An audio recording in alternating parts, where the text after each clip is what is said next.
The morning air carried the scent of freshly cut grass as a sleek black sedan rolled slowly to a stop in front of the towering gates of Crestwood Academy, one of the most prestigious private schools on the East Coast. The campus stretched wide with century-old brick buildings, tall oak trees, and manicured lawns that looked like something out of a glossy brochure. To outsiders, it was a world of privilege and opportunity, a place where the children of lawyers, CEOs, senators, and old money families came to prepare for futures already paved in gold.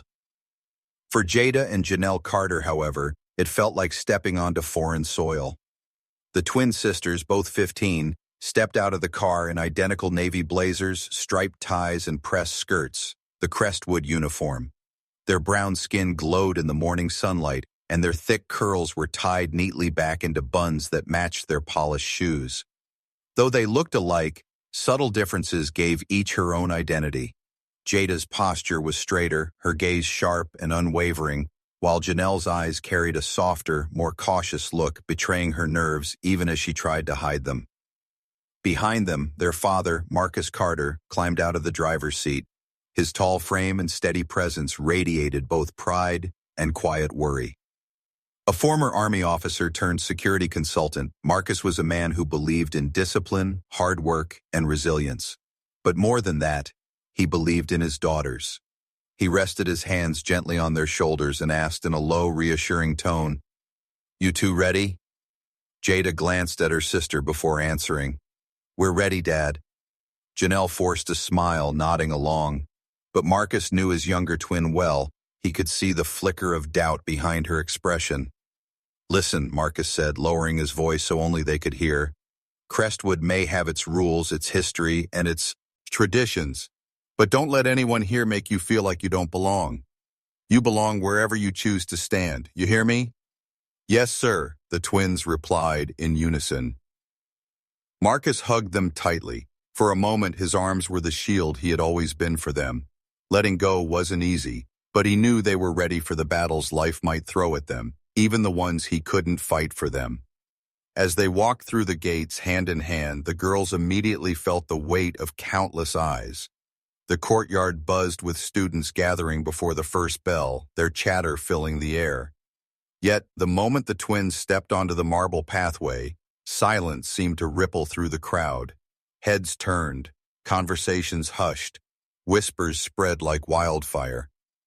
"Who are they? New kids? They don't look like Crestwood material. I heard they're on scholarship." The stares weren't curious. They were cutting, judgmental, cold. Janelle's grip on her sister's hand tightened. "They're all looking at us," she whispered. "Let them look," Jada replied firmly, though her own stomach twisted with unease. "We're not here to impress them." Still, each step felt heavier than the last. The manicured lawns suddenly seemed hostile, the red brick buildings looming rather than welcoming. By the time they reached the main office, their nerves were taut. The secretary, a middle-aged woman with thin glasses, handed them their schedules without so much as a smile. Her eyes lingered on them as though silently asking if they had wandered into the wrong place. "Thank you," Jada said politely. But the woman had already turned away. The twins exchanged a look. It was clear. This was not going to be easy. As they walked down the long hallway, the sound of heels clicking against marble echoed like a warning. From around the corner emerged Olivia Harrington. If Crestwood had Roy Alty, Olivia was its queen. Tall, blonde, and impeccably dressed, even in the rigid school uniform, she carried herself with the effortless confidence of someone who had never heard the word no. The daughter of a wealthy banking family, Olivia ruled the social hierarchy with a mix of charm, intimidation, and calculated cruelty. Wherever she went, students parted like waves before a ship. Her eyes locked on the twins immediately. A smirk spread across her face as she leaned toward her entourage of friends, girls just as polished, though less commanding. She whispered something, and the group burst into muffled laughter. The sound clawed at Janelle's nerves. She ducked her head, wishing they could disappear into the walls, but Jada squared her shoulders, refusing to flinch under Olivia's gaze. The queen bee tilted her head, lips curling in mock sweetness. "Well, well, what do we have here?" Crestwood letting in charity cases now? Her friends giggled on cue. Jada's jaw tightened. She wanted to respond, but she remembered her father's words. Never let anyone make you feel small, but also, don't let anger write your story. She simply replied, "We're new students. Excuse us." The twins walked past, their heads held high, but Olivia's laughter followed them down the hall like a shadow. That was the beginning. What Jada and Janelle didn't know was that Olivia Harrington had already decided on her next game, and they were her chosen targets. What Olivia didn't know was that the Carter twins carried something no bully at Crestwood could ever predict, something that would change everything the moment she went too far. Because beneath their polite smiles and quiet determination, Jada and Janelle were black belts in martial arts, trained by their father since childhood. They had learned discipline, self-control, and how to defend themselves, not just physically, but emotionally. But for now, they walked on, blending into the crowd as best they could. The storm hadn't begun yet, and when it did, Crestwood Academy would never be the same. The cafeteria at Crestwood Academy gleamed like a hotel dining hall, glass chandeliers, polished wooden floors, and rows of long tables filled with chatter and laughter. But as Jada and Janelle entered with their trays, the room seemed to grow quieter. Conversations faltered, eyes turned, and the same cold whispers began. "Those are the twins. Why are they even here? They'll never fit in." Janelle felt the heat of 100 stares. She wanted to turn around and leave, but Jada squeezed her hand lightly, guiding her toward an empty table in the corner. They sat down, silently unpacking their lunch. For a moment, Janelle allowed herself to believe the worst was over, but then came the sound of heels clicking again. Olivia Harrington, flanked by her friends, approached their table with a smirk that promised trouble. She placed her tray down directly across from the twins, blocking their way out. Well, if it isn't our newest additions," Olivia said loudly enough for the whole cafeteria to hear. "I was just wondering, do you two even know how to use forks? Or do you prefer eating with your hands?" Laughter erupted around them. Janelle froze, her eyes burning with shame. But Jada looked straight at Olivia, refusing to look away. "We know how to use both, depending on the situation. Do you?" The cafeteria gasped. A few students even chuckled. Olivia's smirk faltered for just a second before she leaned closer, her voice dropping. "You don't talk back to me. Not here." Her hand shot out suddenly, reaching for Janelle's tray. In one sharp move, she tried to knock the food onto the floor, but before it could happen, Jada's hand snapped out, grabbing Olivia's wrist mid-air. The room went silent. Olivia tried to pull away, but Jada's grip was steady, controlled, not violent, but unshakable. Their eyes locked, and for the first time, Olivia saw something she hadn't expected. Strength, discipline, power. "You don't want to do that," Jada said softly, almost calmly. For a moment, Olivia was speechless. She yanked her arm back, masking her shock with another laugh. "This isn't over," she hissed, motioning for her friends to follow. As she walked away, the cafeteria buzzed with whispers. Some students looked at the twins differently now, not with acceptance yet, but with a flicker of respect. Janelle leaned close to her sister, whispering, "You shouldn't have done that." "I didn't start it," Jada replied firmly, "but I'm not going to let her humiliate us." Later that afternoon, as the final bell rang, the twins headed toward the parking lot. The sun was sinking, casting long shadows across the campus. Just as they reached the gates, Olivia and her friends appeared again, blocking the path. "You think you're clever, don't you?" Olivia sneered. "But let's see how tough you really are when no one's watching."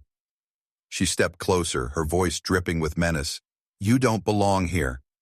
People like you never will, so you better learn your place or we'll teach you." Janelle's heart pounded, but Jada stood her ground. Their father's words echoed in her mind. Never bow your head to hatred. What Olivia didn't know, what she couldn't possibly imagine, was that the twins weren't afraid of threats. Behind their calm eyes were years of training, discipline, and the ability to defend themselves in ways no bully could predict. And sooner than anyone expected, Olivia was going to find out. The next morning, Crestwood's campus sparkled in the early light, but for Jada and Janelle, it felt like walking into a storm. They could feel the whispers before they even reached the main doors. Olivia had already spread her version of the cafeteria incident, twisting the story into a lie that painted the twins as violent and aggressive. By the time they reached their lockers, students were staring openly, some even stepping back as though the twins were dangerous. "This is what she wanted," Jada muttered, forcing herself not to react. Janelle's voice trembled. "But what if people believe her? What if we get expelled?" "Then we show them the truth," Jada said firmly. But showing the truth at Crestwood wasn't easy. The teachers favored legacy families, and Olivia's surname carried weight like a crown. In English class, the twins raised their hands with thoughtful answers, but the teacher barely acknowledged them. In gym, they were picked last for teams, even though their athletic skills outshined most of the students. By lunch, the tension boiled over. Olivia strutted into the cafeteria with a carton of chocolate milk, her entourage trailing like shadows. She walked straight to the twins' table, smiled sweetly, then accidentally spilled the drink across Janelle's skirt. "Oh no, I'm so sorry," Olivia said, her fake apology echoing with laughter. Janelle gasped, standing quickly, her uniform stained. The cafeteria erupted in cruel chuckles. Something in Jada snapped. She stood, her voice calm but steady. "That wasn't an accident." Olivia tilted her head. "And what if it wasn't? What are you going to do about it?" The room went still. Everyone waited for the twins to crack, to explode. But instead, Jada took a slow breath, helping her sister clean the mess. She refused to give Olivia the satisfaction of losing control. Still, inside, the fire burned. After school, the storm finally broke. As the twins walked toward the gates, Olivia and 3 of her friends stepped out from behind the gymnasium, blocking the path. "Well, look who it is," Olivia sneered. "Thought you could embarrass me in front of everyone, didn't you? You don't belong here, and I'm going to make sure you never forget it." One of the girls shoved Janelle's shoulder. She stumbled, catching herself just in time. "Stop it," Jada warned, stepping forward. But they didn't stop. Another girl grabbed Jada's backpack, yanking it hard. Laughter echoed as Olivia pulled out her phone, recording. "Let's see how tough you two really are without your daddy here." That was the breaking point. Janelle's fear dissolved into focus. Jada's calm sharpened into precision. The years of training under their father, the early mornings, the drills, the discipline rose to the surface like a tide. When the next shove came, Jada moved fast. She sidestepped, grabbed the girl's wrist, and twisted lightly, not enough to hurt, but enough to stop her cold. The bully yelped, stumbling back in shock. At the same moment, Janelle ducked another shove, sweeping her leg in a controlled arc. Her attacker lost balance and fell onto the grass, gasping. The courtyard fell silent. Olivia froze, her phone still raised, eyes wide. She had expected the twins to cower, not to fight back with skill and control. Jada's voice cut through the silence. "We don't want trouble, but we won't let you hurt us." The bullies scrambled up, humiliated, retreating a step. Olivia's smirk faltered for the first time. "This isn't over," she stammered, though her voice lacked its usual edge. The twins turned, walking calmly toward the gate, their heads held high. But everyone who had witnessed the scene knew the truth. Things had changed. The Carter twins were no one's victims. And Olivia Harrington had just discovered that her favorite targets were not weak at all. They were fighters. By the end of the week, Crestwood buzzed with rumors about the Carter twins. The whispers of their unexpected strength spread quickly, though few believed the full story. Some thought the tale was exaggerated, others whispered that Olivia had been humiliated. Olivia, furious at the shift in attention, devised a plan. If she couldn't break the twins in private, she would destroy them in public. The perfect chance came during Crestwood's annual talent assembly, where students showcased skills before the entire school. For Olivia, it was always a stage to shine. Singing, dancing, modeling. She never failed to remind others of her perfection, but this year she had another performance in mind, humiliating the twins. When Jada and Janelle's names appeared on the program for a cultural presentation, Olivia smirked. She spread whispers across campus. "They'll embarrass themselves. Just watch." The day of the assembly, the auditorium filled with parents, teachers, and students. The twins waited backstage, their nerves tight but their resolve stronger. They had planned to perform a graceful martial arts demonstration, not as a fight, but as an art form, honoring their father's training. But Olivia wasn't finished. When her turn came before them, she strutted onto stage with her friends, performing a mocking skit. She exaggerated their voices, mimicked their walk, and even made jokes about their skin. Laughter rippled through parts of the crowd. Backstage, Janelle's eyes brimmed with tears. "She's making a joke out of us," she whispered. Jada placed a hand on her shoulder. "Then we'll show them who we really are." When their names were called, the twins stepped onto stage. The audience's laughter still lingered, but it faded quickly as the girls bowed respectfully and began their routine. What started slow, graceful stances, synchronized movements, soon built into powerful, fluid sequences. Their kicks sliced the air with precision, their blocks and spins blending discipline with elegance. Every move radiated strength, focus, and control. The crowd gasped. Whispers turned into awe. Even teachers leaned forward, stunned. By the time the twins struck their final pose, the auditorium erupted in applause. Parents stood. Students who had doubted them clapped louder than ever. And Olivia? She sat frozen, her face pale with shock. Her attempt at mockery had backfired spectacularly. Backstage, the principal approached the twins, smiling warmly. "That was extraordinary. You've given this school something to be proud of." For the first time since arriving, Jada and Janelle felt a flicker of belonging. Not because they had proven themselves worthy, but because they had forced Crestwood to see them as they truly were. But Olivia wasn't done. Her pride burned too fiercely. As the twins left the stage, she hissed, "You think you've won? This is just the beginning." Her threats hung in the air like smoke. The twins knew the battle wasn't over, but the tide had shifted. The school had seen their strength, their discipline, their dignity. Olivia had tried to humiliate them and instead exposed her own cruelty. Instant karma was coming closer, and soon everyone would see it. The days after the assembly were different. For the first time, students at Crestwood approached the twins not with whispers but with cautious respect. Some asked about their martial arts, others simply offered small smiles in the hallway. But with the twins' growing recognition came Olivia's deepest humiliation. Her status, her crown, was slipping, and she would do anything to reclaim it. Her plan was cruel. The following Friday, Crestwood hosted its traditional charity fair, an event filled with parents, faculty, and local donors. Olivia knew it was the perfect stage to strike. She spread a rumor that the twins had insulted the school, mocking its traditions and students. By the time the fair began, the air buzzed with suspicion.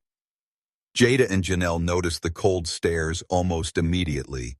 Students whispered behind their backs. Parents glanced with narrowed eyes. Confused, the twins pressed on, trying to enjoy the day. But Olivia wasn't finished. She had arranged something more. As the twins passed by the main stage, Olivia suddenly stepped forward holding a microphone. Her voice rang across the crowd. "Ladies and gentlemen," she began sweetly, "we've all heard of the Carter twins, but did you know they don't respect our school? In fact, they think they're better than all of us." Gasps rippled. All eyes turned. "It's not true," Janelle blurted, her face flushing. But Olivia pressed on. "Prove it then. Show us that your little black belt act wasn't just for show. Right here, right now." The crowd stirred with excitement. Some cheered, others frowned, unsure. Jada's stomach tightened. It was a trap. Olivia wanted them to lash out, to look violent in front of everyone important. One wrong move could cost them their place at Crestwood. Janelle's hands shook. "What do we do?" she whispered. Jada's eyes narrowed. "We show them who we really are. With control."